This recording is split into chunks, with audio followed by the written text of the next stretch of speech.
Your guide is your God. आपकी earning कैसे होगी? ये आपको हर कॉलेज में एनी हाउ करना ही है। आईआईटी में जब आपको मौका मिल गया था, आपने आईआईटी छोड़ा और एफएमएस को एक्सेप्ट करा। And the best part is there is no negative marking in this exam. PhD एक डिग्री नहीं है, एक कमिटमेंट है, एक ऐसी जर्नी है जिसके अंदर जो भी इंसान पीएचडी कर रहा है उसके अंदर क्यूरोसिटी बहुत ज़रूरी है, पेशेंस और साथ में डेडिकेशन। मैंने भी पीएचडी करी है, मुझे 6 साल लगे पीएचडी करने में।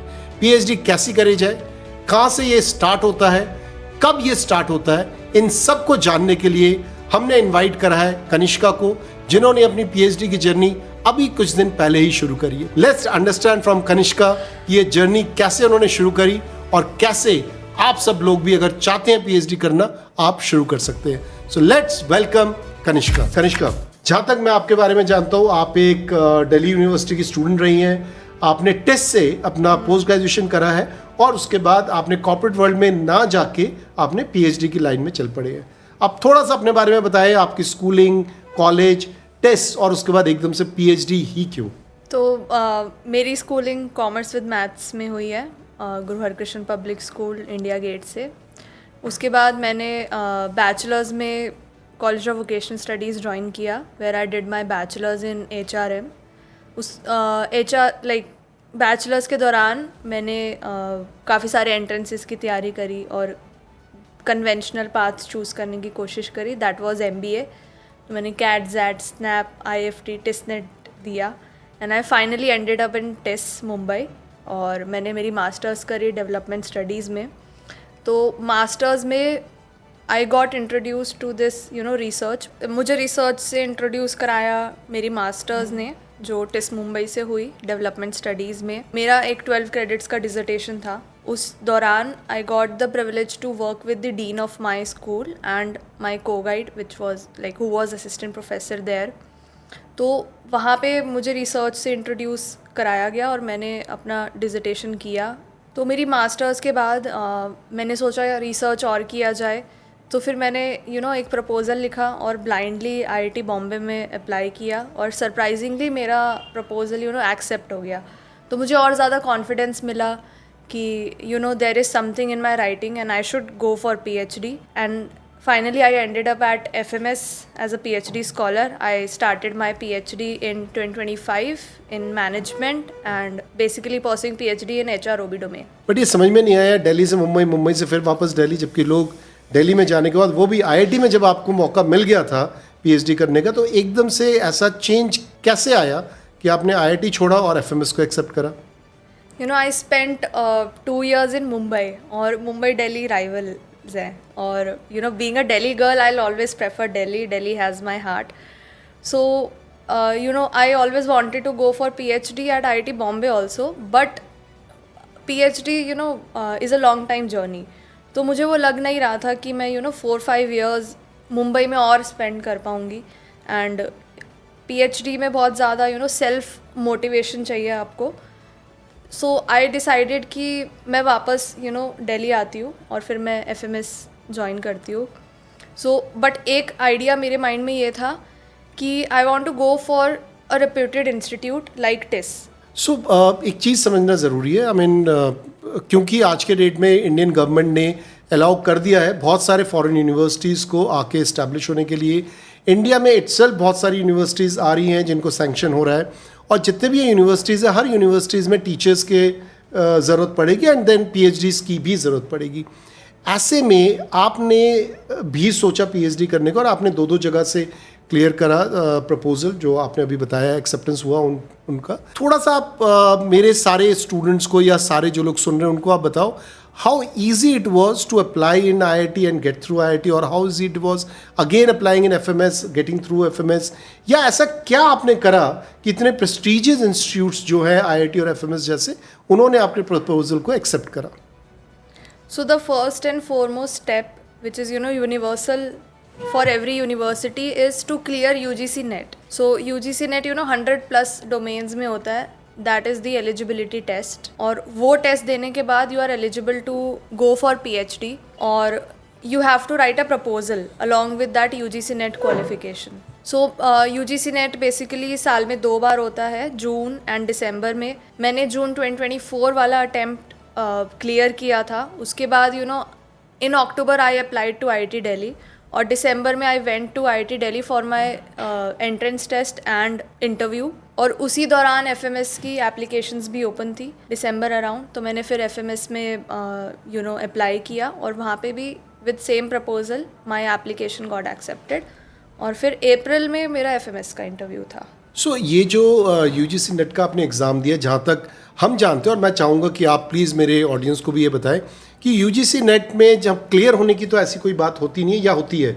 या उसमें अलग अलग होते हैं, क्योंकि कुछ इसके अंदर आप स्कॉलर की भी बात करते हैं, आप JRF की भी बात करते हैं, आप और भी कई चीज़ों की बात करते हैं, तो एग्जैक्टली वो क्या है?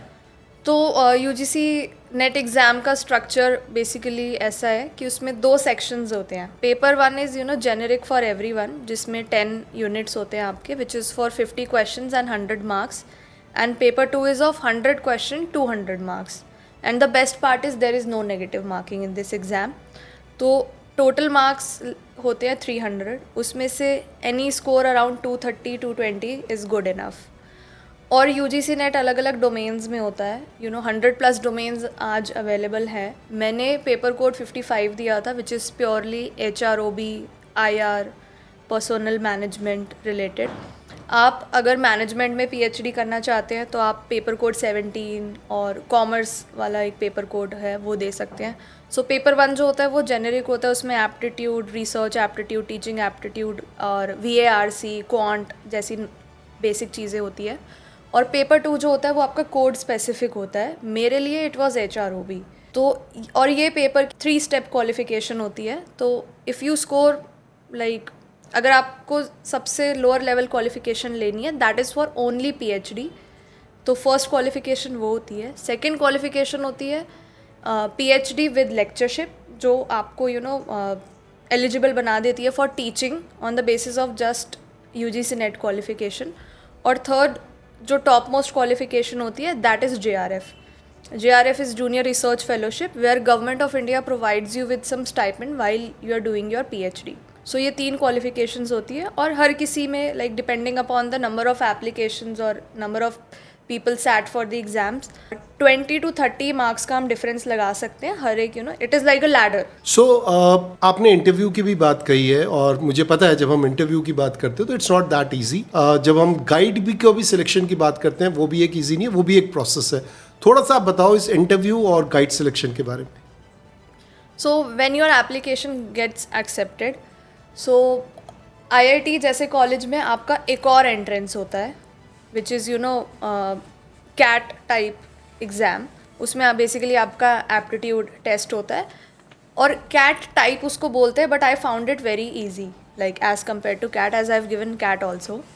और उसके बाद हमारा होता है इंटरव्यू। सो इंटरव्यू सब जगह मोर और लेस सिमिलर होता है। सो जो प्रपोजल में आपने अपना आइडिया प्रपोज किया होता है, वही आइडिया को आपको डिफेंड करना है और प्रेजेंट करना है इन दैट इंटरव्यू। और आप ही के डोमेन से, लाइक आई चोज़ HROB, तो मेरे ही डोमेन के 2 to 5 प्रोफेसर्स उस पैनल में बैठे होते हैं और मुझे उन्हें कन्विंस करना होता है कि I am capable enough to go for a research and go for a PhD। So ये होता है इंटरव्यू। और जब आपका इंटरव्यू हो जाता है तो उसके बाद you get shortlisted to join PhD। और PhD में there is UGC mandated course work, जिसमें आपको 2 रिसर्च रिलेटेड कोर्स पढ़ने होते हैं, which is research methodology and research ethics. And उसके अलावा 2 आपको सब्जेक्ट लेने होते हैं उन्हीं के MBA या उन्हीं के जो कोर्स चल रहा होता है उस कॉलेज में, which is purely of your domain. जैसे मेरे लिए HROB है तो I will study HR and a lead subjects. नहीं, पर जहाँ तक मुझे पता है आपने FMS में 1 ईयर का MBA प्रोग्राम भी करा है, क्योंकि शायद वो उनका एक रिक्वायरमेंट थी। तो ये जो मैंने अभी बताया, that was UGC mandated course work. ये आपको हर कॉलेज में एनी हाउ करना ही है। इसके अलावा कुछ reputed colleges like FMS demand करते हैं अलग से कोर्स वर्क करने के लिए भी। सो मेरी मास्टर्स क्योंकि सोशल साइंस इंस्टीट्यूट से थी तो मुझे MA डिग्री मिली थी, और FMS डिमांड करता है MBA पर से। तो जिन बच्चों ने MBA नहीं किया हुआ उनको 1 year MBA full time students के साथ बैठना पड़ता है टू डू दैट MBA। उसके बाद फिर वो अपना UGC mandated course work start करते हैं और उसके बाद you go for further step which is guide selection. तो यूनिवर्सिटी आपको गाइड ऑफिशियली तभी अलॉट करती है जब आपका कोर्स वर्क कंप्लीट हो जाता है। सो एक छोटा सा मैं और क्वेश्चन आपको थोड़ा सा पीछे ले जाना चाहूँगा। जो ये क्वेश्चन है, कई लोगों का ये मानना है कि अगर पीएचडी आप करना चाहते हैं तो इन दैट केस आपकी मैथ्स बहुत अच्छी होनी चाहिए, खासकर स्टैटिस्टिक्स, क्योंकि रिसर्च में स्टैटिस्टिक्स का बहुत बड़ा रोल है। क्या आप भी इस चीज़ को मानते हैं? नहीं, सो आई डोंट फील कि मैथ्स ज़रूरी है, क्योंकि एनीवे आप जब रिसर्च करने जाओगे तो यू विल कलेक्ट डेटा बहुत सारे लोगों का, तो वो डेटा आप हाथ से सॉल्व नहीं करोगे। तो अगर आपने एक दो tools like SPSS, Stata sort of चीज़ें सीख ली तो उससे भी you will be sorted. Even मेरा मैथ्स भी इतना स्ट्रॉन्ग नहीं है, बट आई एम हियर, तो like if I am able to do it you can also do it.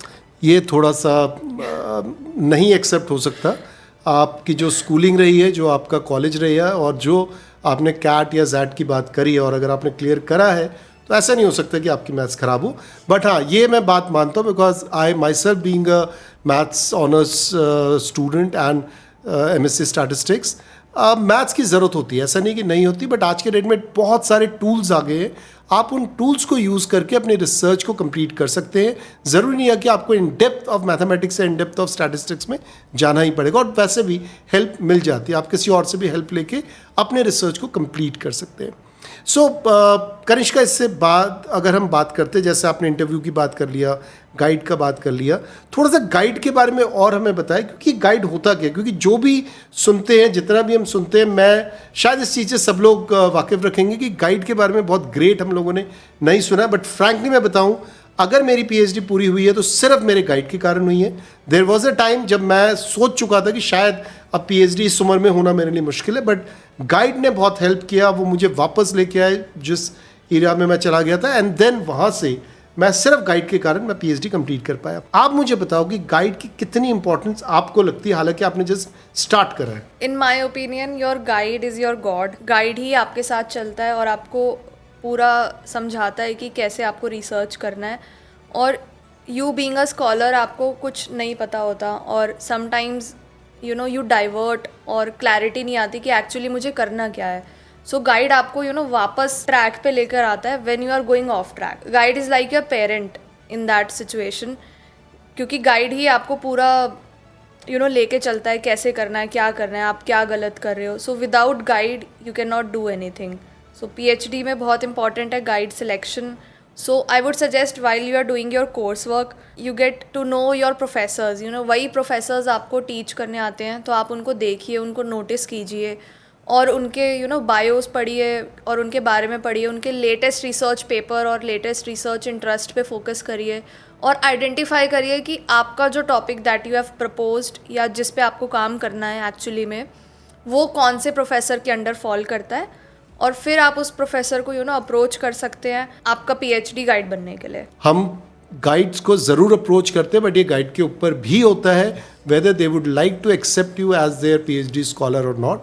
सो ये बोथ वेज है, I mean it's a mutual consent में ही आगे बढ़ते हैं, और ऐसे ही PhD कंप्लीट की जाती है। और एक और चीज़ मैं यहाँ पे ऐड करना चाहूँगा, PhD एक प्रोसेस है। ज़रूरी नहीं है कि जो आपके गाइड होंगे वो उन हर चीज़ को जानते हैं जिस सब्जेक्ट में या जिस टॉपिक में आप PhD करना चाहते हैं। जैसे जब मैंने PhD करी थी, मेरे जो गाइड थे वो डॉक्टर रुचि जैन थी। उन्होंने मुझे सिर्फ प्रोसेसेस में पूरी तरीके से हेल्प करा। बहुत ऐसे जगह होते थे जहाँ पे शायद मेरी नॉलेज उनसे बेटर थी, बट इससे कोई फ़र्क नहीं पड़ता। वो मेरे से छोटी भी थी, आज मैं ये कमेंट भी करता हूँ, बट उसके बावजूद भी जिस तरीके से एक गाइड हेल्प कर सकता है, और ख़ासकर उन्होंने जितनी मेरी हेल्प करी वो शायद ही कोई कर सकता। और अगर आपकी PhD कंप्लीट होती है टाइमली, तो उसमें गाइड का रोल बहुत बड़ा होता है। So you have to understand your guide not only help you completing the PhD, but they also help you to go through that process, because ये एक जर्नी है। उस जर्नी में, उस प्रोसेस के थ्रू आगे बढ़ना बहुत ज़रूरी है। अब एक बहुत इंपॉर्टेंट क्वेश्चन ये भी आता है कि जब हम PhD की बात करते हैं, जैसे अगर हम कनिष्का की बात करें, इन्होंने ग्रेजुएशन करी, ग्रेजुएशन के बाद इन्होंने पोस्ट ग्रेजुएशन करी, उसके बाद इन्होंने PhD की जर्नी में एंटर करा। अब ये जर्नी हो सकता है 3 साल, 4 साल, 5 साल, 6 साल भी जा सकता है। इस बीच में कनिष्का, थोड़ा सा आप बताओ कि आपकी अर्निंग कैसे होगी? जो स्टाइपेंड की बात करते हैं हम, रिसर्च स्कॉलर की पेमेंट की बात करते हैं, कुछ कॉर्पोरेट्स भी इसके अंदर कंट्रीब्यूट करते हैं, गवर्नमेंट भी कंट्रीब्यूट करती है, तो किस तरीके से ये जो पूरी पीएचडी की जर्नी है उसमें जो रिसर्च स्कॉलर्स हैं वो कैसे अर्न करते हैं? सो ये समझने के लिए मैं ये चीज़ को पार्ट्स में डिवाइड करूँगी. तो बेसिक आपका जो अर्निंग पैटर्न अर्निंग्स आपको होती है वो होती है आपको स्टाइपेंड से. फर्स्टली तो JRF फेलोशिप लाइक JRF ही है. उसमें ऐसा होता है कि आपको government of India 37K that is the base stipend for a scholar वो मिलता है, और HRA एंड XYZ चीज़ें ऐड ऑन करके दैट बिकम्स अराउंड 40-42. और JRF से प्रमोट होके आप SRF बन जाते हो जब आप एक पेपर पब्लिश कर लेते हो, और वो पेपर पब्लिश करने के बाद आपका इंटरव्यू वगैरह होता है, आपकी PhD जर्नी मैप करी जाती है, then you get promoted to SRF. फिर वो आपका जो बेस पे 37 था दैट बिकम्स 45, और फिर वही HRA एंड ऑल लगा के 50-52 हो जाता है. दूसरी ये चीज़ है कि अगर आपके पास JRF नहीं है तो फिर non NET fellowship is there, जिसका पे यूनिवर्सिटी ऑफ दिल्ली देती है 8K पर मंथ, तो वो आप क्लेम कर सकते हो. उसके अलावा आपको कंटिजेंसी अमाउंट मिलता है जो हर यूनिवर्सिटी का अपने अपने अकॉर्डिंग वैरी करता है. जैसे आपने कॉन्फ्रेंसेस करी, आपने कहीं ट्रैवल किया, आपने बुक्स खरीदी फॉर योर रिसर्च, तो आपकी यूनिवर्सिटी उसको रीइंबर्स करती है. और इसके अलावा IIT जैसी रेप्यूटेड यूनिवर्सिटीज़ में कुछ कॉरपोरेट प्रोजेक्ट्स भी होते हैं. When I was applying for IIT तो अडानी का एक प्रोजेक्ट आया हुआ था जिसमें you have to work on the topic that was given by that organisation, और फिर वो ऑर्गेनाइजेशन आपको पे करती है, और वो यूजुअली नॉर्मल पे से ज़्यादा होता है. So they were paying around 70-80K.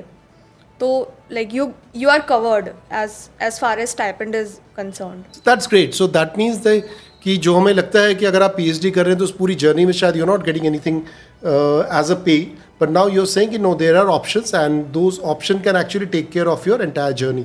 So the pay is always बढ़ता भी रहेगा शायद as you progress with the PhD journey. और एक और तरीका है कि once you get to know your professors, तो काफ़ी सारे प्रोजेक्ट्स प्रोफेसर्स के अंडर भी आते हैं, और यूनिवर्सिटीज़ में भी प्रोजेक्ट्स आते हैं. बिल्कुल ठीक. जिसमें बेसिकली वो प्रेफर करते हैं कि उन्हीं के स्कॉलर्स या उसी कम्युनिटी या यूनिवर्सिटी के स्कॉलर्स काम करें. सो मेरे साथ ऐसे काफ़ी सारे स्कॉलर्स हैं जो अलग अलग प्रोफेसर्स के साथ अलग अलग प्रोजेक्ट्स पे काम कर रहे हैं. वो शॉर्ट टर्म भी होते हैं और लॉन्ग टर्म भी होते हैं. तो वो प्रोजेक्ट्स पे भी आप एनरोल कर सकते हो, और वो उससे भी आपकी अर्निंग हो सकती है. ग्रेट. अब अगर हम बात करें पोस्ट PhD, मतलब आपकी PhD हो गई, अब आप, अगर मैं आप ही का एग्जांपल लूँ, आप बहुत इजीली किसी भी कॉर्पोरेट में जा सकते थे, and but you chose not to go there and to continue with your PhD.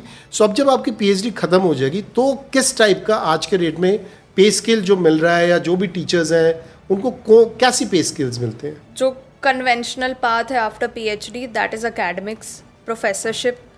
तो उसमें आपको like you can easily expect around 10 LPA in some good reputed university. और उसके अलावा आप किसी गवर्नमेंट ऑर्गेनाइजेशन के साथ भी जुड़ सकते हैं, and you can work in R&D department. और आजकल एक काफ़ी अच्छा कॉन्सेप्ट हर मिनिस्ट्री और हर गवर्नमेंट ब्रांच में आ गया, that is of think tank. So think tank is basically backed by research. जो नीति आयोग के अंदर, नीति आयोग में भी है थिंक टैंक, तो आप वहाँ पे एंटर कर सकते हैं. तो उसमें भी पे स्केल इनिशियली जो स्टार्टिंग होती है दैट इज़ अराउंड 50-60K. और उसके अलावा आप कॉर्पोरेट में भी जा सकते हैं.